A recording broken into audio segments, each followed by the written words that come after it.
good people to invite would probably be, I mean, you guys have two choices, really. You can invite as many as possible of the usual subjects to have as much Twitter activity as possible, you know, and they're all well known, and probably a lot of people have already talked about them, which is going to be wonderful. And I would be happy to be there and meet all these people and see what they have to say. And other completely different way would be to invite people which are not so much in our field, or which are just like on the outer edges of it, like architects and people from NGOs and filmmakers and storytellers and interaction designers or game designers, people who possibly could benefit from being there in the discussion and kind of avoid a little bit groupthink when we're all in a room and we all agree that we need better tracking or faster cameras or more openness. On the subject of openness, I think it would be really interesting for me to learn a little bit about where augmented reality comes from. I think there's a very strong root in open source. And so I would like to see proponents of open source and people have closed source code, and kind of have these two parties have a go at it, and kind of learn a little bit why augmented reality should be more open or why it should be more closed. That would be some discussion I would like to hear. Usability, interface design, that's the kind of thing. So I'm not really giving you name of people, but my wish would be to have it opened up and maybe a little bit less of the usual subjects and a little bit more people from outside, which might bring stuff to our table, which is going to be highly useful and new inspirations and things we have not thought of before.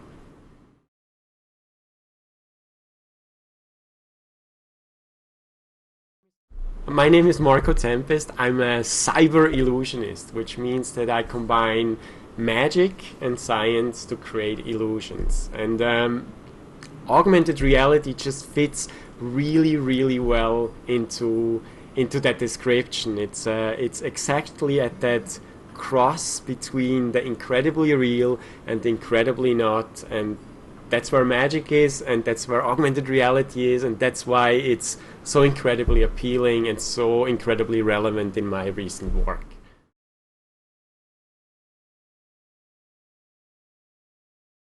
So, if we talk about augmented reality and looking into the future, it's very hard to predict the future, but if we're lucky, and I don't think that augmented reality is something that just is here to stay and will win everybody over. It's something like voice recognition, which was here many, many times and disappeared many, many times, or something like virtual reality, which was sort of here and was very promising, and never really anything significant happened with it.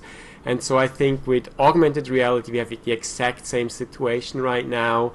In an ideal future, somebody's going to come up with really, really cool stuff which is going to enhance our lives and will be fantastic tools for storytellers and industry and everybody on art and in commerce, and will find an audience. So my future gazing will be, or my wish for the future of our industry is that it will find a really broad audience, and that it's gonna work and that it's gonna stay.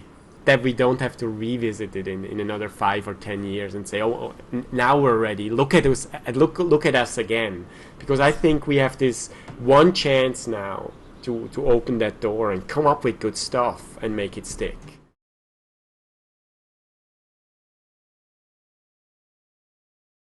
The best examples of augmented reality today, I love communal platforms. So I think Layer is fantastic. It manages to have so many people gravitate towards it. I personally don't use it. I don't see it as an everyday app. I don't pull that out every day.